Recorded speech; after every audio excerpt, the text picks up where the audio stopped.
Muy bien, mis amados hermanos, que Dios me los bendiga a todos. Esta tarde he intitulado a mi mensaje La oración ejemplar de Nehemías. La oración ejemplar de Nehemías. Una de las más bellas oraciones que encontramos en la Biblia es la oración de Nehemías, porque además de hermosa, es ejemplar. Es decir, podemos aprender mucho de ella para saber cómo hacer nuestras oraciones. Considerando que Dios contestó con creces la oración de aquel gran siervo de Dios, que fue uno de los restauradores de Israel, junto con Zorobabel, Jesúa y Esdras. Analicemos la oración ejemplar de Nehemías, hermanos. Primero vamos a ver la motivación de su oración. ¿Qué fue lo que motivó a Nehemías a orar, hermanos? El rey Nabucodonosor de Babilonia había destruido la ciudad de Jerusalén 70 años atrás y había llevado cautivos a los hijos de Judá para que fueran esclavos en Babilonia. Después de muchos años, los reyes medo-persas conquistaron a los babilonios. Cambiaron la capital del imperio de Babilonia a Susa y también subyugaron a los hijos de Judá. Algunos judíos emigraron hacia su tierra después de los 70 años de cautiverio por órdenes de Ciro, el rey de Persia, pero encontraron la ciudad de Jerusalén en ruinas y pasaron muchos días de afrenta y gran adversidad. Anani, uno de los judíos que habían llegado a Jerusalén, viajó entonces a Susa con varios varones de Judá e informó a Nehemías de las tristes condiciones de sus hermanos. Entonces ahí empezamos en Nehemías, el capítulo 1, del versículo 1 al 3. Dice así: palabras de Nehemías, hijo de Acalías.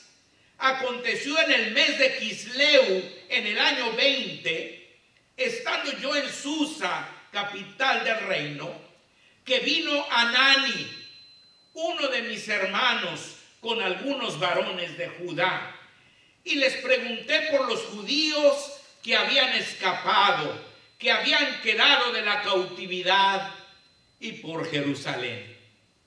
Y me dijeron: el remanente, los que quedaron de la cautividad allí en la provincia, están en gran mal y afrenta, y el muro de Jerusalén derribado y sus puertas quemadas a fuego. El enterarse del gran mal y afrenta que su pueblo estaba viviendo en Jerusalén fue lo que motivó a Nehemías a doblar sus rodillas y a orar. Imagínense, hermanos, cuando se enteró Nehemías toda la afrenta, todo el mal, toda la tristeza, ¿verdad?, y los problemas que estaban experimentando los que estaban allá en Jerusalén, hermanos. Eso lo motivó a orar. Así también, hermanos, las carencias, necesidades, problemas, enfermedades y adversidades de nuestros familiares y nuestros seres queridos a nivel material, pero sobre todo a nivel espiritual, son las que debieran motivarnos a doblar las rodillas y orar. Así como Nehemías, hermanos, al enterarse de todos los problemas que estaban viviendo sus hermanos en Jerusalén, hermanos, empezó a orar, dobló las rodillas. Eso lo motivó. Eso mismo nos debe motivar a nosotros, hermanos. Al ver, hermanos, todos los problemas que está viviendo nuestros familiares, nuestros amigos, a veces dentro de nuestra misma casa. es lo que nos debe motivar a doblar nuestras rodillas y orar. Muchas veces nos acostumbramos tanto a las comodidades y a la abundancia que este país nos da, tanto a nivel material como a nivel espiritual, que nos olvidamos de los que sufren. Ahora, pero después de ser motivado por aquella noticia triste, hermanos, él dio varios pasos. Dio varios pasos previos a su oración. En Nehemías 1:4 dice: cuando oí estas palabras, me senté y lloré, e hice duelo por algunos días, y ayuné y oré delante del Dios de los cielos. Nehemías primero se sentó, hermanos, lloró e hizo duelo por algunos días. Es decir, dedicó tiempo a lamentar la situación y sin duda a pensar qué se podría hacer para remediarla. Al mismo tiempo, se preparó ayunando, es decir, sacrificando su cuerpo para sentir de alguna manera en carne propia el sufrimiento de sus hermanos. Y entonces oró delante del Dios de los cielos. Esto nos enseña que para acudir a Dios, hermanos, necesitamos prepararnos espiritualmente y saber con precisión cómo vamos a hablarle y qué es lo que vamos a pedirle. Ahora, hermanos, la Biblia continúa narrándonos la oración de Nehemías. Y vamos a ver que esa oración estuvo bien estructurada, hermanos. Estuvo bien estructurada. Vamos a ver la estructura de la oración de Nehemías. Primero, hermanos, Nehemías comenzó exaltando a Dios.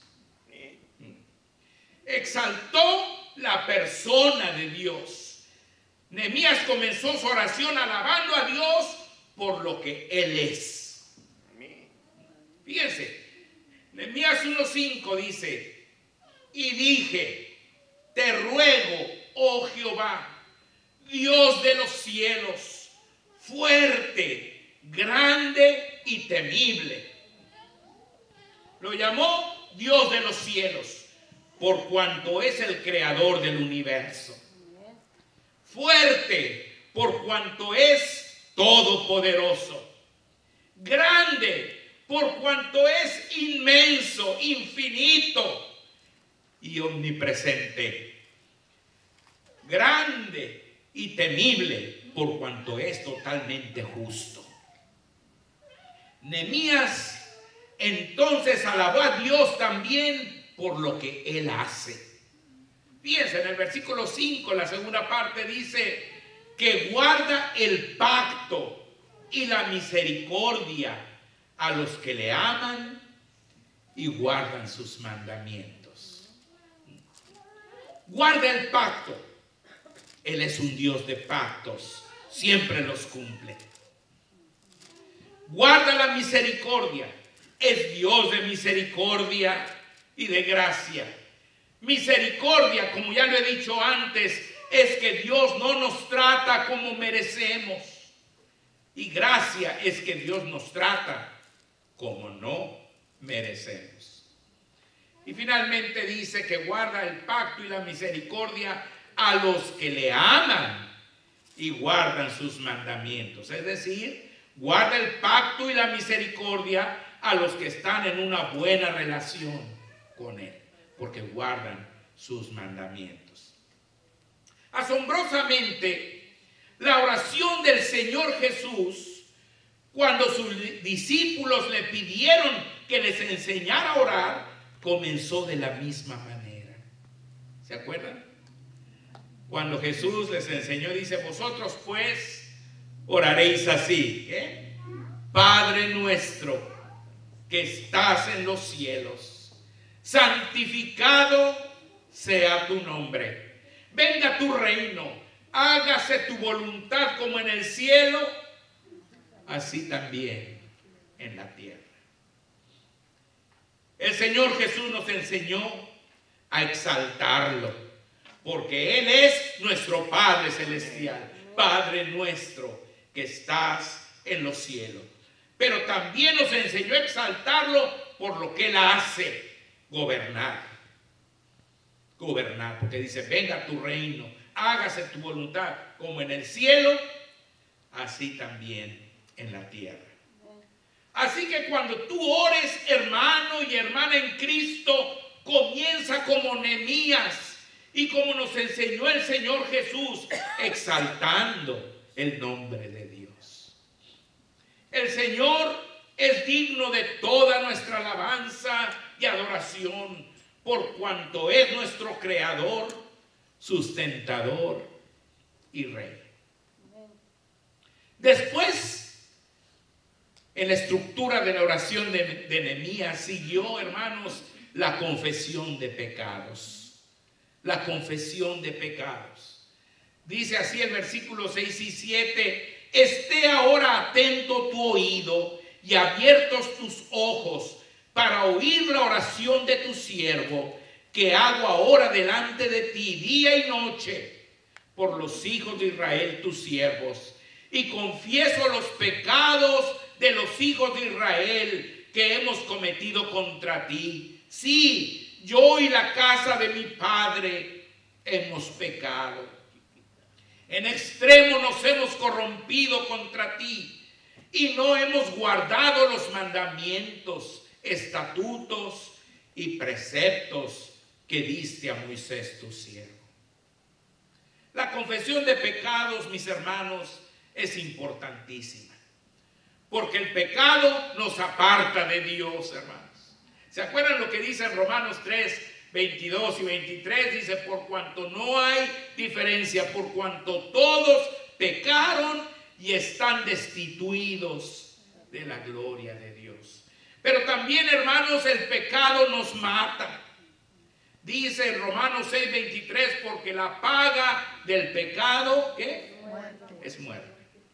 La oración de nuestro Maestro también incluyó la confesión de pecados e incluyó la petición de ser perdonados en la medida que nosotros perdonamos.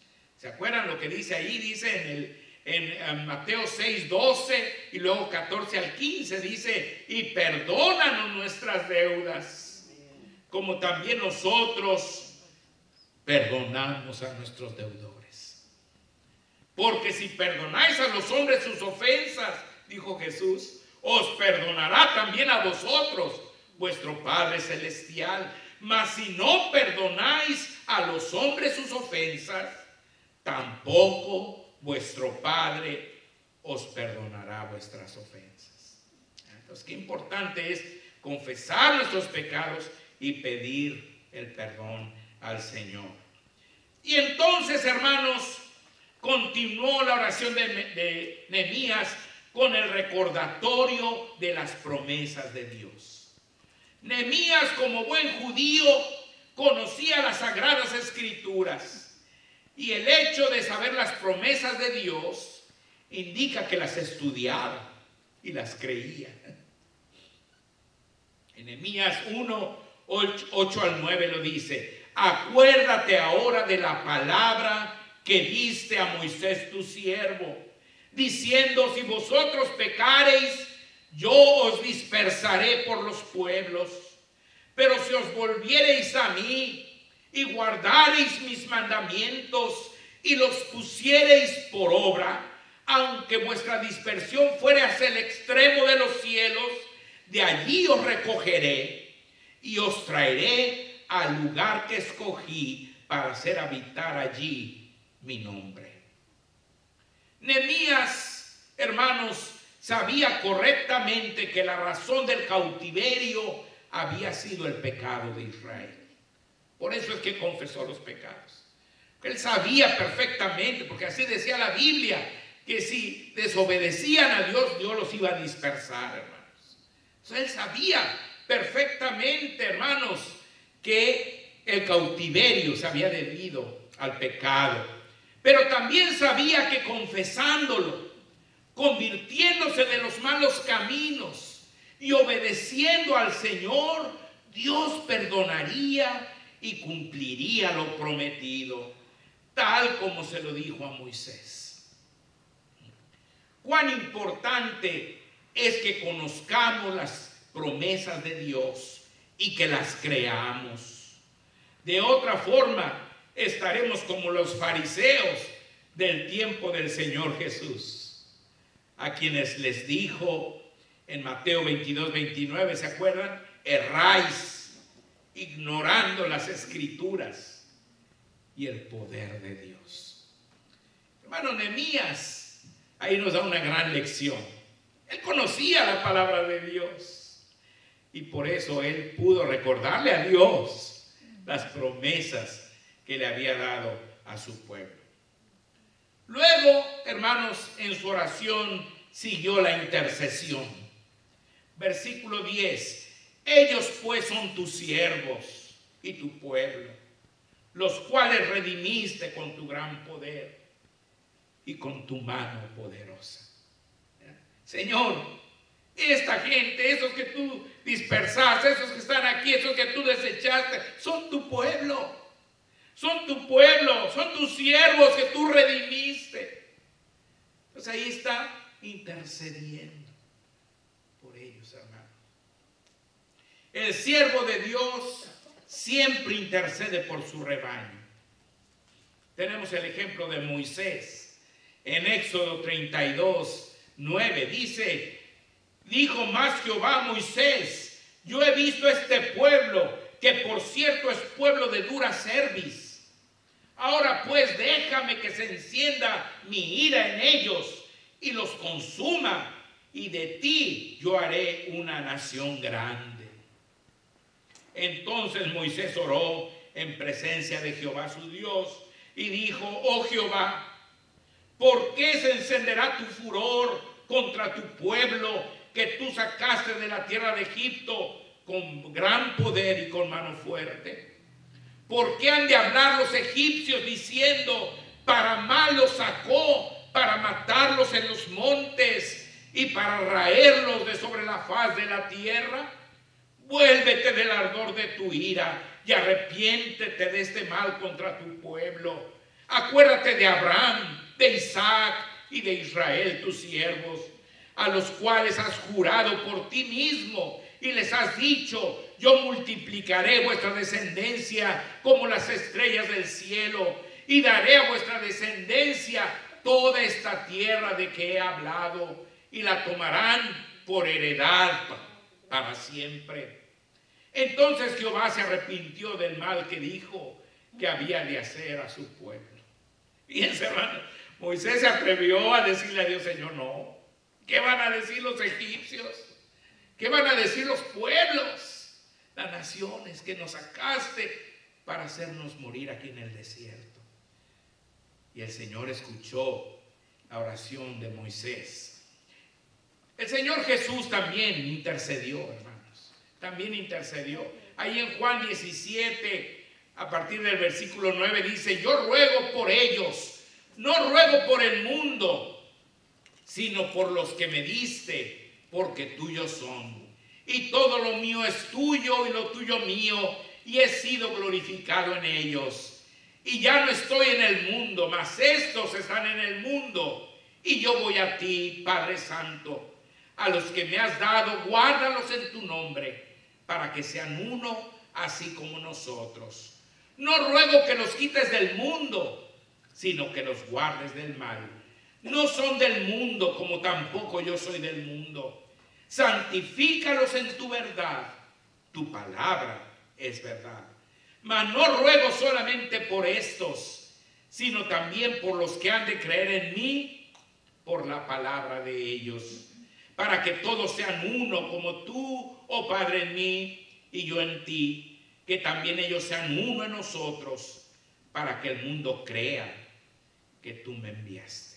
Así que Jesús no solamente intercedió por sus discípulos, hermanos, también intercedió por ti y por mí. Amén. por todos los que hemos creído por la palabra de ellos, hermanos. Intercedió nuestro Señor. Así que yo, como su pastor, mis hermanos, debo interceder por ustedes. Yo debo interceder por ustedes. Pero también como sacerdotes y sacerdotisas, todos los creyentes debemos interceder unos por otros. Interceder por nuestros hijos, interceder por nuestras familias y por todos los demás. Y por último, Nehemías presentó la petición. Fíjense la estructura de la oración. Empezó exaltando a Dios, hermanos, pidiendo perdón por su pueblo, intercediendo por el pueblo. Pero ahora venía la petición, y eso fue lo último, lo dejó hasta el último. Dice en el versículo 11: te ruego, oh Jehová, esté ahora atento tu oído a la oración de tu siervo y a la oración de tus siervos, quienes desean reverenciar tu nombre. Concede ahora buen éxito a tu siervo y dale gracia delante de aquel varón. ¿Por qué? Porque él había planeado ir a hablar con el rey Artajerjes, ¿verdad? Presentarse ante el rey y presentarle, hermanos, una petición al rey. Pero le está pidiendo a Dios que él le dé gracia delante de los ojos del rey Artajerjes. La petición fue específica. Concede ahora buen éxito a tu siervo y dale gracia delante de aquel varón. Qué importante es ser específicos en nuestras oraciones, hermano. Yo escuché a un predicador que una vez dijo: la iglesia está recibiendo de Dios exactamente lo que le pide. Nada, dice. Porque, hermano, no somos específicos en nuestras oraciones, ¿verdad? Tenemos que pedirle a Dios específicamente: Señor, esto necesito. Pero primero todo lo demás, no primero la petición, primero lo demás. Y entonces hablarle con claridad, específicamente. Fue con ruego y no con exigencia. Fíjense qué interesante. Te ruego, oh Jehová, esté ahora atento tu oído a la oración de tu siervo y a la oración de tus siervos, quienes desean reverenciar tu nombre. Te ruego.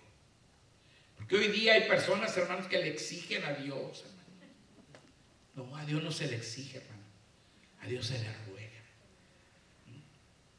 Fue con fe y confianza en el poder de Dios. Fíjense lo que dice: porque yo servía de copero al rey.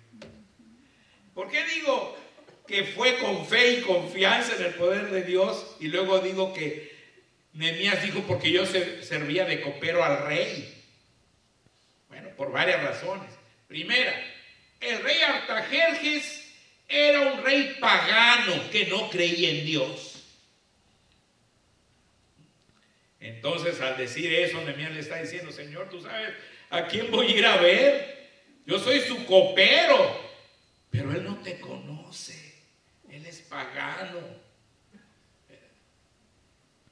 Nehemías, como copero, era un simple sirviente o esclavo que no tenía ningún derecho a solicitar algo al rey. Era un criado, hermanos, era el que le servía la copa del vino. No era un influyente, no era miembro de su gabinete, no era un secretario de Estado. Era un simple criado. Entonces, por eso él confiaba en el poder de Dios. Soy su copero yo, del rey. Nehemías era judío, es decir, no era ni medo ni persa. Así que era un extranjero a quien Artajerjes no tenía por qué oír. Un extranjero que estaba allí trabajando en el palacio, pero Artajerjes no tenía ni por qué oírlo a él. Hermanos, pero siendo un hijo de Dios, tenía cualidades extraordinarias que se ganaron el respeto y el cariño del rey y de su esposa del rey, de la reina. Porque, hermano, cuando tú eres un hijo de Dios, tú podrás ser, hermano, el mozo en tu trabajo, o el que barre, o el que sacude, o el que lava los baños. Pero tú te vas a ganar el cariño y el respeto de las más altas autoridades. ¿Por qué? Porque tú vas a mostrar que Dios está en ti. Y tu carácter, tu forma de ser, tu amor, tu estar dispuesto, tu disposición a servir y hacer todo lo que se necesite, te van a dar el respeto de los demás. Y eso fue lo que pasó con Nehemías, hermano. Fue además, hermanos, una actitud paciente la que tuvo Nehemías. Cuando fue finalmente a hablar con el rey, fue una actitud paciente. Tuvo que esperar el resto del mes de Quisleu, porque esto pasó en el mes de Quisleu, cuando vino a hablar con él Hanani y aquellos varones de Judá. Fue en el mes de Quisleu. Entonces tuvo que esperar el resto del mes de Quisleu, todo el mes de Tebet, todo el mes de Shevat, todo el mes de Adar y parte del mes de Nisan. 5 meses casi tuvo que esperar, hermano. Es decir, de noviembre a abril de nuestro calendario para recibir la respuesta de Dios. Fíjense lo que dice en Nehemías 2, 1 al 6. Sucedió en el mes de Nisán, en el año 20 del rey Artajerjes, que estando ya el vino delante de él, tomé el vino y lo serví al rey. Y como yo no había estado antes triste en su presencia, me dijo el rey: ¿por qué estás triste? ¿Por qué está triste tu rostro? Pues no estás enfermo. No es esto sino quebranto de corazón. Entonces temí en gran manera. Y dije al rey: para siempre viva el rey. ¿Cómo no estará triste mi rostro cuando la ciudad, casa de los sepulcros de mis padres, está desierta y sus puertas consumidas por el fuego? Me dijo el rey: ¿qué cosa pides? Entonces oré al Dios de los cielos y dije al rey: si le place al rey y tu siervo ha hallado gracia delante de ti, envíame a Judá, a la ciudad de los sepulcros de mis padres, y la reedificaré. Entonces el rey me dijo, y la reina estaba sentada junto a él, dice la Biblia: ¿cuánto durará tu viaje? ¿Y cuándo volverás? Y agradó al rey enviarme después que yo le señalé el tiempo. Fíjense, hermanos, el rey Artajerjes no solo le dio permiso, sino también cartas y materiales para la construcción. Muchas veces, cuando pedimos algo al Señor, mis hermanos, esperamos que nos conteste instantáneamente. Pero aunque a veces Dios lo hace, no siempre sucede. Por lo que debemos esperar el tiempo de Dios.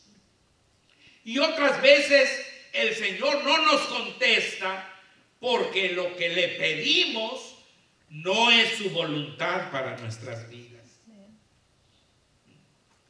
La oración de nuestro Maestro también incluyó peticiones, ¿se acuerdan? En el Padre Nuestro dice: venga tu reino, hágase tu voluntad como en el cielo, así también en la tierra. El pan nuestro de cada día, dánoslo hoy. Y perdónanos nuestras deudas, como también nosotros perdonamos a nuestros deudores. Y no nos metas en tentación, mas líbranos del mal. Lo que indica que la oración también tiene el propósito de pedirle a Dios. Pero la petición de Nehemías fue lo último y no lo primero. Muchas veces oramos, Señor, primero yo, luego yo y por último yo. ¿Cómo esperamos que Dios nos conteste nuestra oración? No se trata nada más de pedir para mí, hermanos. Se trata de alabar su nombre. Se trata de pedirle perdón. Se trata de interceder por todos los que nos rodean, por las necesidades de los demás. Y entonces, específicamente decirle, Señor, concédeme esta petición. Y el Señor escucha, hermanos. El Señor escucha, como escuchó a Nehemías. A veces pueden pasar varios meses. No espere que en ese instante Dios le conteste. Pueden pasar meses, pero Dios le va a contestar de acuerdo a su voluntad. Gracias a Dios por esta preciosa oración ejemplar de Nehemías, de la cual podemos aprender grandes enseñanzas para que nuestras oraciones sean mejores y de acuerdo a la voluntad de Dios. Pongamos pues en práctica lo que hemos aprendido hoy, mis amados hermanos. Que Dios me los bendiga. Gracias.